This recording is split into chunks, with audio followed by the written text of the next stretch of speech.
launch area and take your call or take your call. And we kindly request your cooperation in this regard. Thank you.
Let us all recite together the Maharashtra prayer. If you know, you can recite. Otherwise, you can at least try to listen. Om Ajnana Tirandarshya Jnana Janakaya Chakshur Veda Tasmai Shri Gurave Namaha Shri Chaitanya Navisham Sthapitam Jena Bhutale Swayam Rupakavaham Jarati Swapadantam Vandeham Shri Guru Shri Yuga Padakavam Shri Guru Vaishnavam Shri Rupam Savragatam Sahasana Runatham Sarivam Sadhvaitam Savadhutam Parijanasahitam Krishna Chaitanya Shri Radha Krishna Padam Sahagana Lalita Shri Krishna Hey Krishna Karuna Sindhu Dinabandhu Jagatsate Gopesha Gopesha Kanta Radha Kanta Namaste Tapta Kanchana Gaurangi Radhe Vrindavaneshwari Vishabhanu Sudevi Namami Hari Priye Vancharatayogyaśca Pasidhudeva Namapamebhyo Vaishnavebhyo Namo Namaha Namo Om Vishnupadaya Krishnaprestaya Bhutale Srimate Bhaktivedanta Swami Niti Namini Namaste Saraswate Devi Gauravani Prachayani Nirvishikasubhyavani Akshantadeshitari Jai Shri Krishna Chaitanya Prabhu Nityananda Shri Advaita Gadadhara Srivasadi Gaura Bhakta Hare Krishna Krishna Krishna Hare Hare Hare Rama Rama Rama Hare Hare.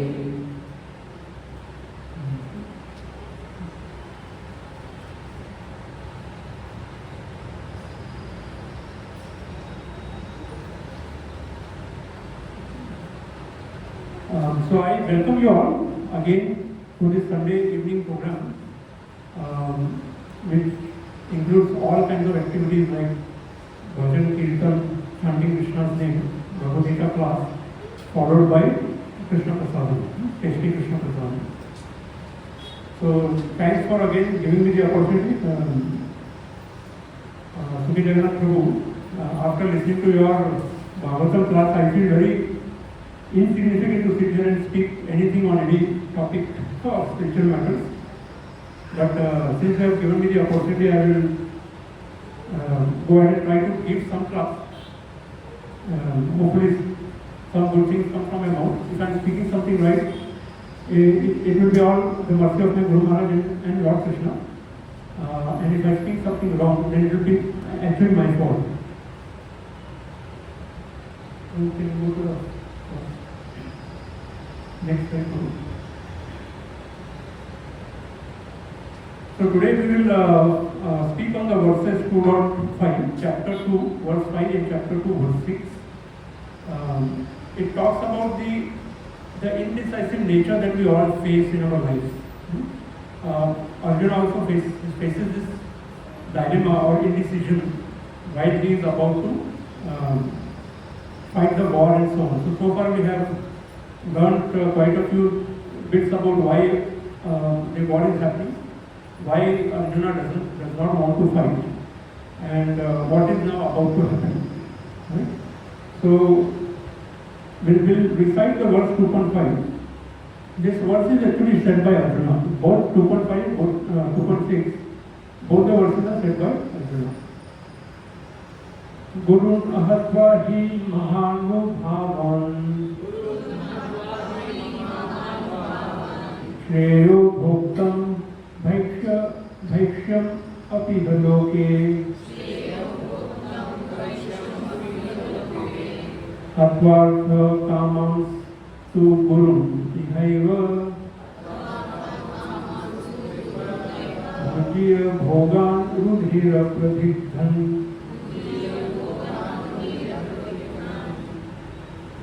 I'll read the translation given by Srila Prabhupada. He says, it would be better to live in this world by begging than to live at the cost of the lives of great souls who are my teachers. Even though desiring worldly gain, they are superior. If they are killed, everything we enjoy will be tainted with blood. So this is what Arjuna is trying to tell to Krishna. Right? So I will try to discuss some points on some of these words that are being used here. For example, Bhaishyam or Mahanubhavan and also Rudira Pradigdhan. These are the three words that I will try to convey. And then the actual dilemma or actual indecisive nature that we will see from Arjuna will come in the next verse. So we'll see that. So this verse is kind of setting the stage for Arjuna to express his indecisive nature.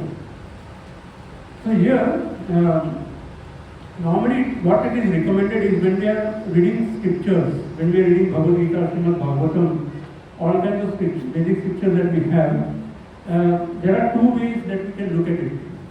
One is the way of a portrait, looking at a portrait, and one is looking at the scriptures as a mirror. So, what does portrait really mean?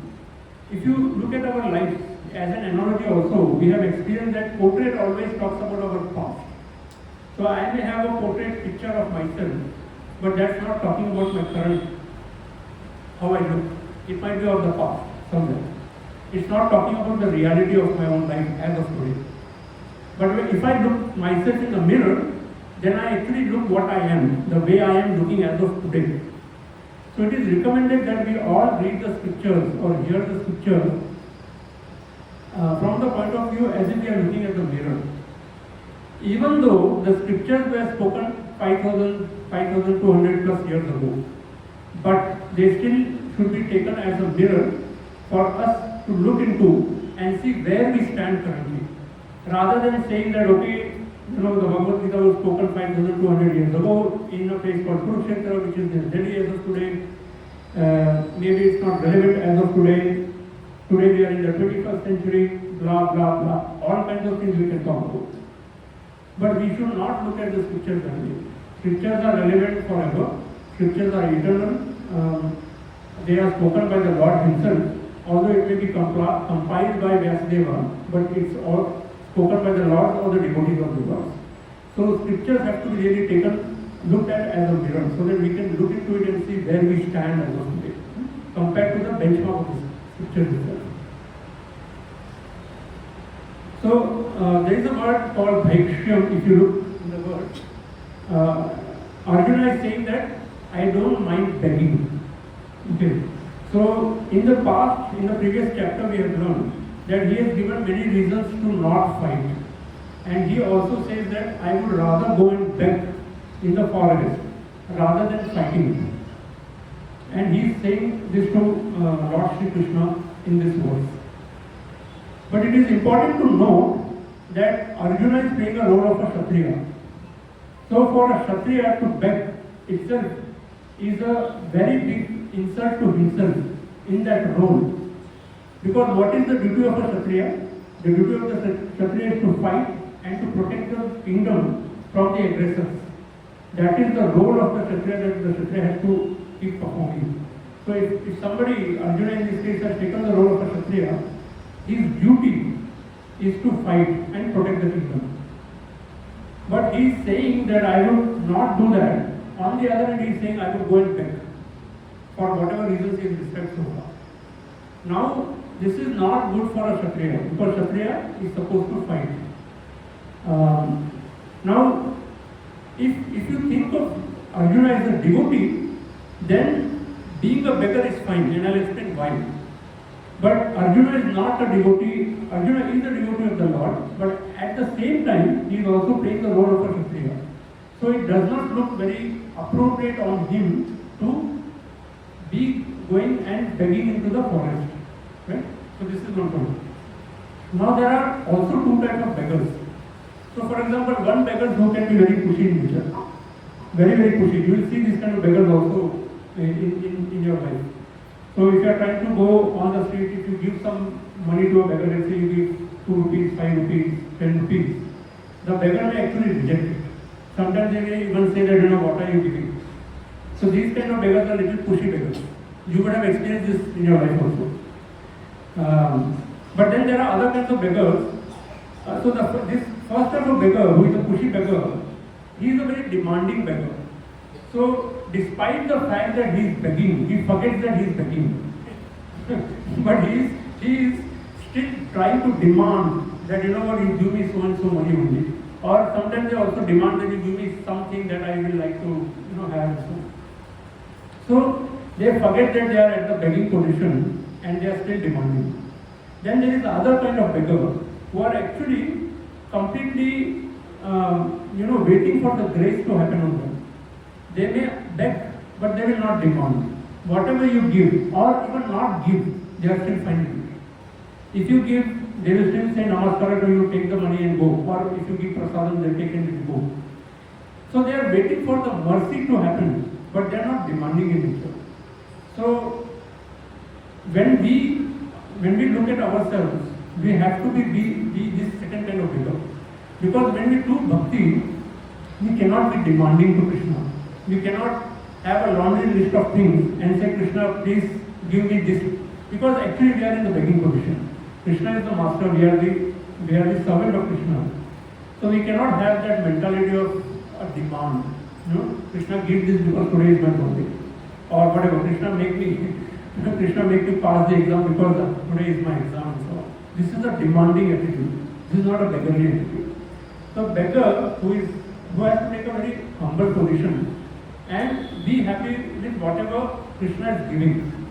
And also, what we ask for Krishna is also, there are many different things we should not ask for Krishna, and there are certain things that we should ask for Krishna or from Krishna. So, for example, even when we see, we could have people in life, they can be very, very bad people also. When they die, still people will say that, so and so person Swargvasi ho gaye or Vaikunthavasi ho gaye. So this is like a demand thing. They are very bad people. They actually did a lot of bad things in their life. But they are still demanding and saying that this person has actually gone to Swarga or to Vaikuntha and so on. This is really stupidity. You cannot demand that, going to Swarga or Vaikuntha is not an easy thing. You have to really live a life which is conducive to go to those places. So we see this kind of examples in our daily life also. But if you look at Arjuna, he is not in a demanding position. If you see further, as we progress in our classes, we will see that Arjuna actually takes a very humble position. Even though Arjuna is not an ordinary person, we all know that Arjuna is really a very, very excellent archer. He has a lot of, benedictions from a lot of demigods also. And he cannot be won by many demigods also. He is an excellent archer. But he still takes a very humble position and a very insignificant position, the position of a beggar in a true sense. Right? So, and I will also come, when he talks about Bhaishya, what it also will come. Later on I will speak a little bit about this. Then he also talks about Rudhira Pradigdhan. So hands painted with blood. That's the meaning which is given in the synonyms. So here Arjuna is talking about the pain. So all of us, we actually experience pain in two times. right? One is the physical pain and one is the emotional pain. It's generally not a good idea to give pain to people or to any living entity, not just people. Because especially when you take a birth as a human body, take a birth as a human being, it comes with a thing called law of karma or karma. So in the human body only the law of karma applies. When a living entity, or Atma or a Jivatma, enters into an animal body or any body which is non-human, the law of karma doesn't apply there. So for example, a snake, a living entity, a Jivatma entered into a snake can bite somebody, but the snake will not get any karma for it. The reason is very simple, because that's the only thing that the snake body can do, right? For example, a lion. The lion's body is designed to eat only meat. That's the body. The Atma inside the lion's body cannot do anything else but to eat meat. So in that body, the Atma will never get any karma. But in the human body can do all kinds of things. The human body can decide not to eat meat, decide not to harm others, or they can decide to eat meat or to harm others also.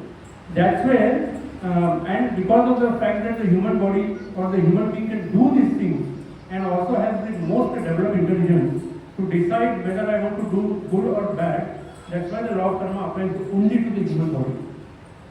So, in the human body, it's generally not recommended to give any pain to any living entity, not just humans but also animals. So, we talk about, in ISKCON we talk about vegetarianism and Krishnatarianism. So, in vegetarianism also, we propagate, we propose people, or also it's coming from Shastra. Even in Krishna, in Bhagavad Gita Chapter 3 verse 9 or 13, he says that, chapter 7 verse, he says that you have to eat only vegetarian food. He says this very clearly.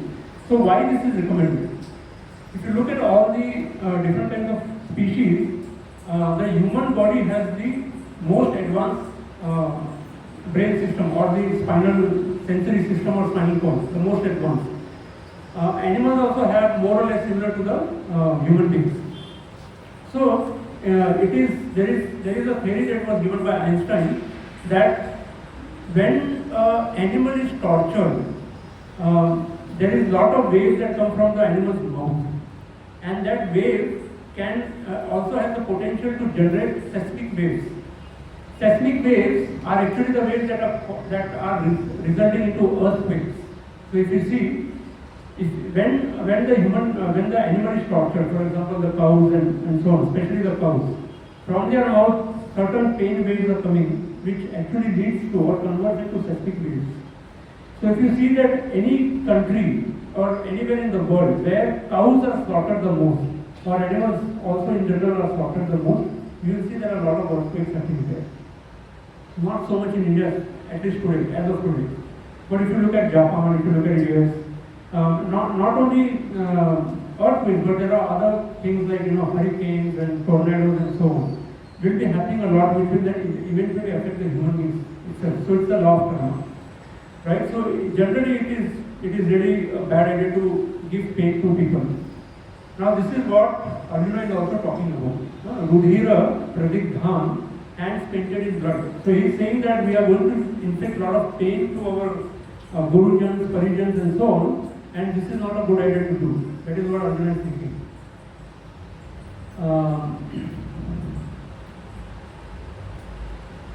And then people can ask, okay, vegetables also have nervous system, right? But as we see, even medically it is proven that the nervous system in the vegetables, they are very, very less advanced, you can say. They are negligibly developed. Whereas when we compare to the human being's nervous system and the animal's nervous system, so even they feel pain, but it is very, very negligible. So that's why it is recommended, we say in Shastra also, right, that we say jivo jivasya jivanam, right? So we say that we can't minimize pain completely. We cannot make it 0%.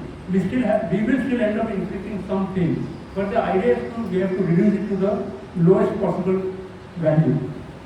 So that's why we recommend to eating vegetarian food. And when we talk about vegetarian food, we also are not, killing the whole plant or killing the whole tree. We may pluck the fruit from the tree, but the tree is still there. Vegetables, or like if you are plucking some vegetables like bhindi or tomatoes, the tree is still there. In some cases, yes, like spinach, we have to uproot the entire spinach, which is a plant in itself. But still, we are causing very minimal harm as much as possible. And when we are uprooting the plant or killing the tree, for example, because their nervous system is very minimally developed, we are causing less harm or less pain compared to killing an animal itself. Right? So far we studied in the past, in the previous chapter. Before that, I'll talk a little bit on the word Mahanubhavan. So here Arjuna is calling his Gurujans and Parishans like Krishna and Drona as Mahanubhavan, great souls. He is not just calling them as great souls, he is actually indicating their intrinsic nature itself. So, what's the intrinsic nature that he is trying to bring out? So, for example, in the Shastras, we hear this story, and also we, to some extent, we may have also experienced this in our lives. If some cases, maybe some people, we know how the sting of the scorpion is, right? The scorpion, when it stings, can be really, really very sharp sting. So, in the Shastras, we get some stories where one of the sages is taking a bath in the riverbed, and while he's taking the bath, he sees a scorpion which is drowning in the water. And now he is the sage, right? So he tries to save the scorpion by extending his hand and trying to pull out the scorpion, and then maybe trying to put it on the banks of the river. But when he is trying to touch the scorpion gives him a sting, very sharp sting. Because of the sting, he has to, he has to jerk his hand, and because of it, the scorpion again falls into the water. And he continues to do this. He is still putting his hand, trying to take the scorpion out, and he is getting stung by the scorpion, and he is jerking his hand again. So there is another devotee standing next by. He is seeing, and he is talking to the sage that, what are you doing? It doesn't make any sense. That you are trying to save the scorpion, but the scorpion is stinging you, and it's going in circles. So the sage says that the nature of the sage is to be compassionate, and the nature of the scorpion is to sting. That is his intrinsic nature. So the intrinsic nature of the scorpion is to sting, and the intrinsic nature of the sage is to be very compassionate. So the sage says to that person that if the scorpion is not ready to leave his intrinsic nature, which is to sting, why should I leave my intrinsic nature, which is to be compassionate? Well, that is what the sage says. So the point here is that Arjuna, what Arjuna is trying to say here is, even though Bhishma and Drona, who are actually on the wrong side of Dharma, because actually they should not be fighting against Krishna and Arjuna, they are still fighting against Krishna and Arjuna. So they are actually on the wrong side of Dharma. And as per Shastra, even though if a guru or a senior person who is on the wrong side, who is adharmic, it is told as per the Shastra that you can relinquish that guru, you can give up that guru. It's mentioned in the Shastra. Despite this, Arjuna is still trying to bring out the intrinsic nature of these Parijans and Gurujans like Krishna and Drona, and he is addressing them as Mahanubhavan, which also gives us a hint that Arjuna himself is Mahanubhavan, even though he doesn't address himself that way. But despite the fact that Drona and Bhishma are on the wrong side of Dharma, he is still trying to showcase their intrinsic good behavior or intrinsic good qualities, it's not good behavior. So he is trying to call them as Mahanubhavan. So these are the three words I wanted to touch upon. And then in the past, in the previous chapter, we saw why Arjuna doesn't want to fight. Right? So we saw he doesn't want to fight because of compassion. He thinks that he is going to incur sin, because of which he will have these tainted hands. His hand will be full of blood of his own origins and goodness. He also wants to protect the tradition. Why? Because he says, if I fight the war, all the men will be killed. The women will be then left alone. And the society will pollute. And the traditions will go down or will be vanquished. But there is one more reason why he is still not able to take a decision, which is his indecisive nature. So he has given several reasons, but he is still having that one, pinch in his mind that okay, I am still not very sure whether I should fight or not. And this is why he speaks the next verse. So what's 2.6? Arjuna says, "Na chaitad vidmaha kataranno gariyo yadva jayema yadivanno jayemyuhu janeva hatvana jijivisham na te vastitaha samukhe dhartarashtraha." Translation by his Divine Grace Srila Prabhupada. Nor do we know which is better, conquering them or being conquered by them. If we killed the sons of Dhritarashtra, we should not care to live, yet they are now standing before us on the battlefield. So here with this line, you can see Arjuna's indecisive nature. He is thinking whether we should fight the war or we should not fight the war. He is talking to Lord Krishna. And he is saying he doesn't know which is better. He is not able to discriminate what is right and what is wrong. Okay? He is saying that if we kill the sons of Dhritarashtra, we should not care to live. He is saying this. Why should we live them? But at the same time he is saying that they are standing against us and they are ready to kill us. So this is his dilemma. If we see this, in our lives also we will have all kinds of dilemmas or all kinds of situations where we will not be able to take any decisions. It can all start with very basic things also. For example, what to wear in a party, that can be an indecision. What kind of clothes to wear, what kind of career path to choose, which company to work for, what kind of life partner do you want, a devotee, materialistic person, okay, caste, what kind of things we'll try to think about. What age to marry? Should we marry early? Should we marry at the age of 35, 40? All kinds of drama, all kinds of dilemma. Okay. Now, whenever life presents multiple options, we always have a lot of problems to decide. Okay. In material world, options are mostly good or bad. We can understand them and we can take some decisions. But when it comes to spiritual topics, it is not about good or bad. It is about something which is right or even more right. So we have to make a choice now, whether I go for right or whether I should go for more right in spiritual matters. In material matters, more or less it is good or bad, or it is right or wrong only. So it's much easier to make some decision. Okay.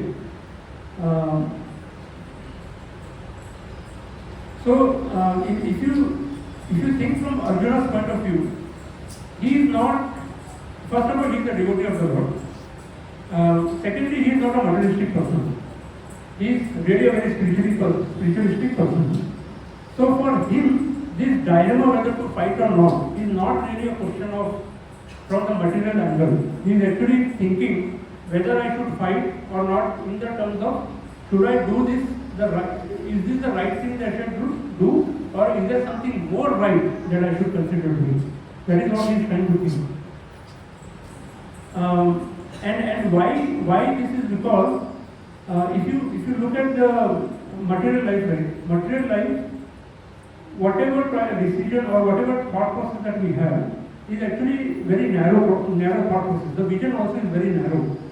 We are looking at a very narrow topic, narrow point of view, and we try to take a decision. Maybe it's okay in case of material life. But when it comes to spiritual life, the vision is not narrow, it is very, very broad. There are many layers to spirituality. So the vision becomes very, very broad. And why he is speaking to Krishna Because as we progress in our next classes, we will see that Krishna is now going to bring that broader vision of spirituality in Arjuna's life. Why is that so? Because Krishna is Bhagavan himself, right? In previous verses also we have learned that it's not said that Sri Krishna Uvacha. No, we say Bhagavan Uvacha, Sri Bhagavan Uvacha. So Lord Krishna himself is Bhagavan. So he will bring that broader vision of spirituality into the answers that he is going to give to Arjuna for all the questions that Arjuna is going to ask Lord Krishna in the future chapters. Right? So the vision of spirituality is much broader. But vision, when we talk about material dilemmas and material good and bad decisions, the vision is very narrow. So this is the difference between taking decisions in the material topics and taking decisions in the spiritual topics. So what does Bhagavad Gita do for us? It tells us what is the right from the wrong, or in fact it tells us what is more right from the right. It takes us from the narrow vision to the broader vision, and also it will take us from a morally right position to a spiritually right position. Because in many cases in the material world, we have this moral policing that we do all the time. For example, we will tell, okay, no, this is not a good thing, this is not how this should be done. This is from a moral angle we are speaking that, this is not a good thing. But who knows what is good or bad? This is just a moral thing that we are talking about. We don't know all these things. We don't know what is really good for us or not. When we talk about spiritual life, from the spiritual angle, we really come out of this moral angle and we say, okay, what is spiritually good for us? Because spirituality actually has a bigger vision compared to the material vision. So that's why we have to take the path of spirituality. Now, here Arjuna has two options, right? Whether he tells already that I will not fight and I will go for begging. Second option is that he will fight. Now, for fighting also there are two sub-options. He can fight and he can win. Or he fights and he loses. In all these options, or in all these cases, it is actually a bad thing for Arjuna.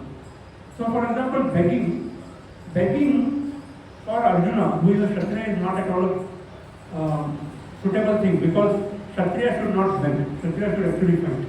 That is their dharmic duty. There is another angle also, that let's say if Arjuna, who is a Kshatriya, or any Kshatriya for that matter, he goes for begging, and there is always a very high possibility that the person will not give him the money. What happens then? As a Kshatriya, Arjuna or any Kshatriya, for a Kshatriya, saying no is a rejection, and rejection is very, very, very torturous for them. They don't like this. So in the case of Arjuna can actually take out the sword and kill that person also, from whom he is trying to beg money. Or he may force the person to give him the money because he is a Kshatriya. He cannot tolerate the rejection. So Arjuna saying that I would do begging is one thing, but actually being able to do begging is completely different thing. Right? So in our lives also many times we see, maybe I will be able to do this. But when we actually enter into that scene, right, we know whether we will be able to do or not. So for Arjuna, it might be very easy for him to say that I will beg. But it may not be very easy to actually execute the begging activity itself. Now coming to the other aspect, that if he decides to fight, there are two options as I said, right, two sub-paths. So one path is that he wins the war and all his Parisians and Persians are dead. What is he going to do with that then? He has won the war, he has the kingdom and so on. He is not going to do, he has a lot of sins in his hand and so on. So it is also a kind of death for him. Second option is he fights in the war, but he himself loses or he himself dies. In any case, he is dying in one sense, right? Even death is not a good thing for the Kshatriya. It is also kind of a, in fact, not death, I would say, defeat. What I meant is defeat. If he is defeated in the war, it is worse than death for a Kshatriya, because then it causes lot of infamy and so on. So in either case, Arjuna is now evaluating and saying that if I go here or there, I am anyway going to lose. So he is now in this complete indecisive frame of mind and he doesn't know what to do. Right? So he is in this quicksand situation, right? We have this quicksand, you would have heard Daldal jisko bolte hain. So when once a person gets stuck in the quicksand or the Daldal, the person should not move. Right? The more he moves, the more he goes into the Daldal or the quicksand. So and if a person is really very confident, he will actually go faster in the quicksand. So in Arjuna's case, he is not that kind of a person. He is a brilliant person, but he is still very humble person. He is trying to take some suggestions and input from Lord Krishna, right? So because he does not want to take a wrong decision. Now in Srimad Bhagavatam, in Canto 8, there is the story of Samudra Manthan, right? So the Asuras and Suras, they are fighting with each other and they want to generate some nectar, amrut, from the Samudra Manthan. So now they are using this Mandira Parvat, which is a huge Parvat, as a rod for doing the Manthan or churning of the ocean, and they are using the Vasuki snake to move the rod. And when they are doing that, eventually the Mandira Parvat actually goes deep inside the earth itself, and it's not moving anymore, and it's almost collapsing here and there. So they are not able to churn the Samudra, churn the ocean. So now what happens is, Lord Vishnu takes the form of Kurmadev, and he goes inside this Mandira Parvat, which is acting as a rod. He goes in below the Mandira Parvat and he supports the Mandira Parvat. And now the demigods and the Asuras, they are able to churn the ocean. Now the important lesson to think from this is, as you know also that the Kurma, the tortoise form of Lord, the shell of the Kurma is very hard. It gives a lot of stability to the Mandira Parvat. So the point here is that whenever we are in kind of an indecisive situation, we have to take advice from people who are very stable in nature. We cannot go and take advice from unstable people and so on, or take advice from WhatsApp or YouTube and so on, right?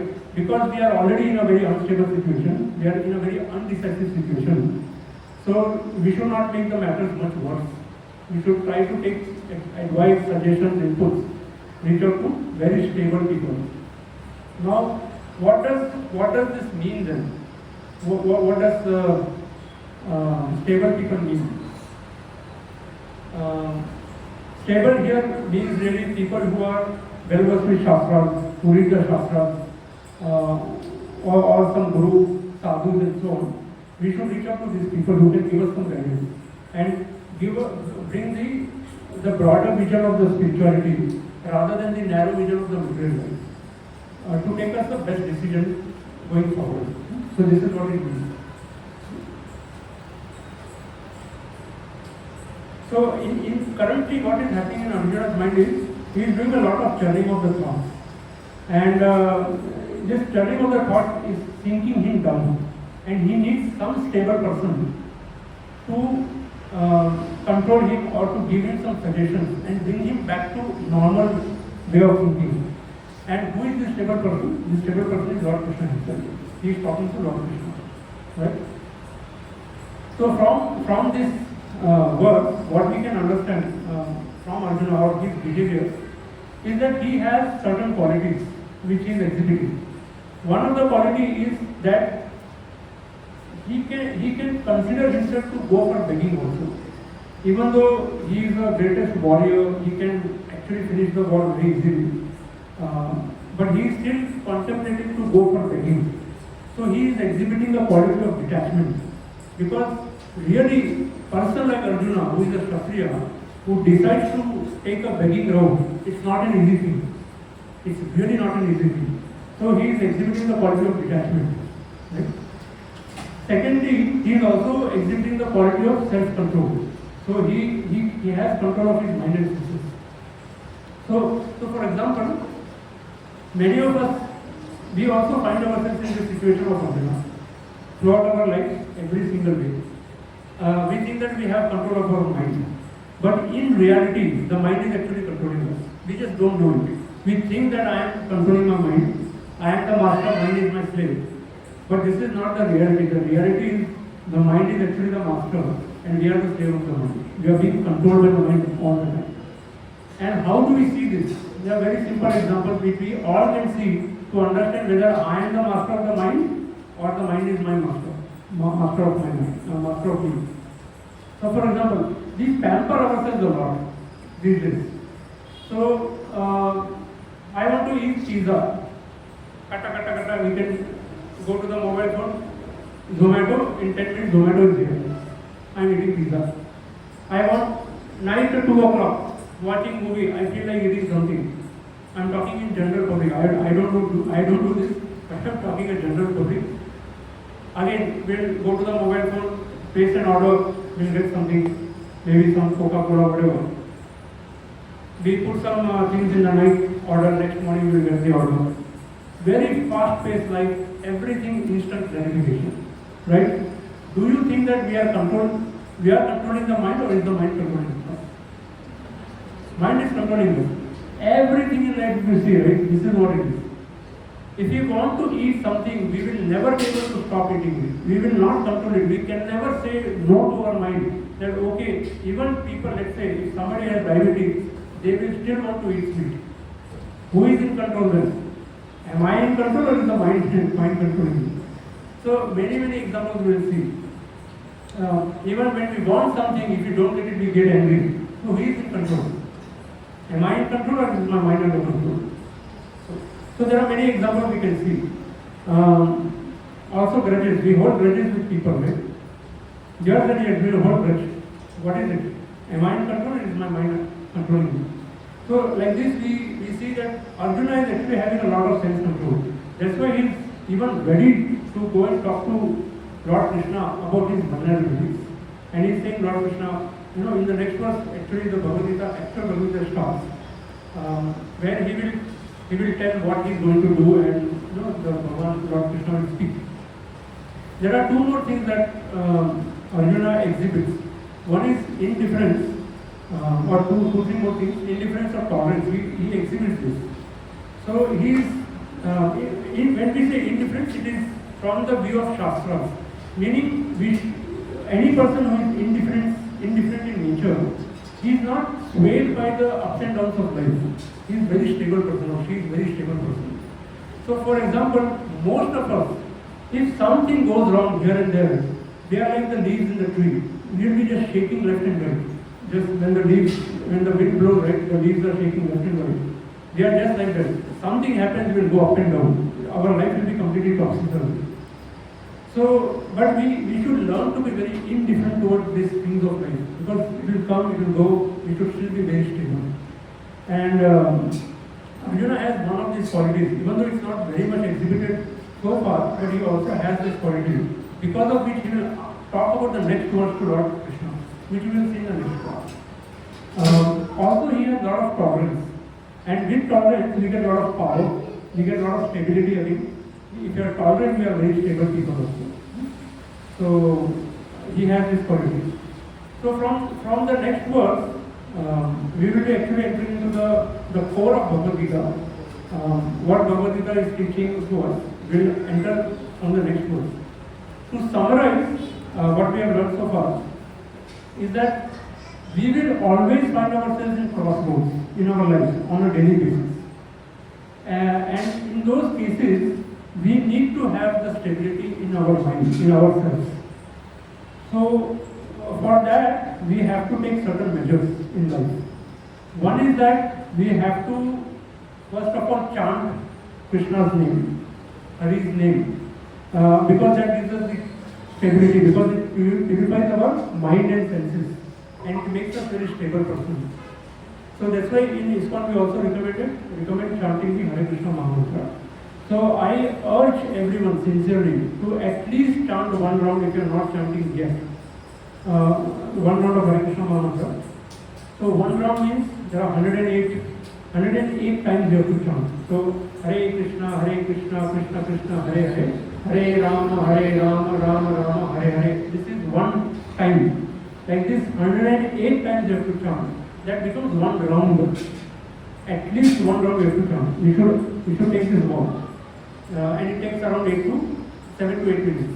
It's not a big deal. We are spending enormous amount of time talking, chit-chatting on our phone and wasting our lives. Better we take out 7-8 minutes off our busy life and chant Krishna. So this will give us some stability in life, some clarity in life. Secondly, we should also read Bhagavad Gita. Attend the classes here that we are conducting. We really urge you sincerely to attend the classes here regularly. Don't miss it for whatever reason. As I said, we are all Arjunas. We will have ups and downs. We have to face it somehow or the other. So why not face it in the right way? Rather than taking a very wrong decision and then suffer later on. Right? Not just in this life, birth after birth we keep suffering. So we should also take a vow that read one verse of Bhagavad Gita every day, along with the saransh, the purpose. Okay. And then of course attend the Bhagavad Gita sessions, Sunday programs. So this is what, and also talk to devotees. No? If you have any problems, talk to devotees. Reach out to some people who are into spiritual life in a deeper way, who are very sincere spiritualists. Talk to them. Because as I said earlier, that spiritual people will bring us broader vision to broader solution and broader vision to a problem. They will not look at a very small, short-term, patchy solution. They will not look like that. Because those patches will make more patches in life. But a spiritualist, a sadhak, a practicing spiritualist person will actually give you a solution which is much broader in nature. So talk to these kind of people. Have these people in your life. This is the summary of this chapter. And if you don't have, let's say, Japa Beats or Bhagavad Gita, I urge you to buy a copy of the Bhagavad Gita or the Japa Beats we have in our book counter. Please buy them and take them at home. And make use of them because it will really help you in your life. It's a sincere urge. Okay? So I would like to end here. If anybody has any questions or any comments, I could try to answer them.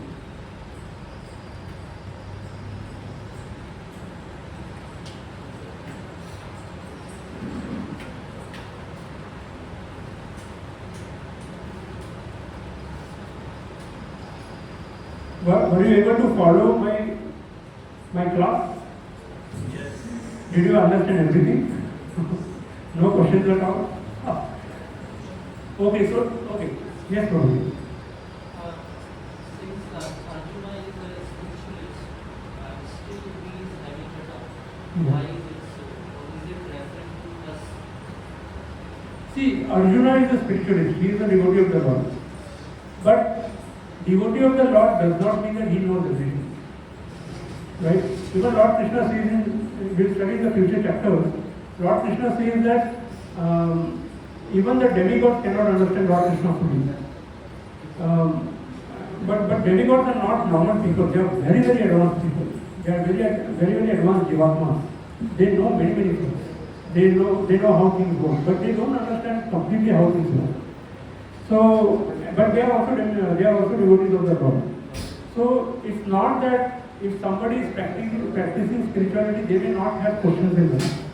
They may still have questions. They may still have doubts. And spirituality is in layers. It's not like top layer we are there, then we know everything. It's always in layers. That's why Arjuna, even though he is a devotee of the Lord, he knows many things. He still has certain doubts which he wants to clarify.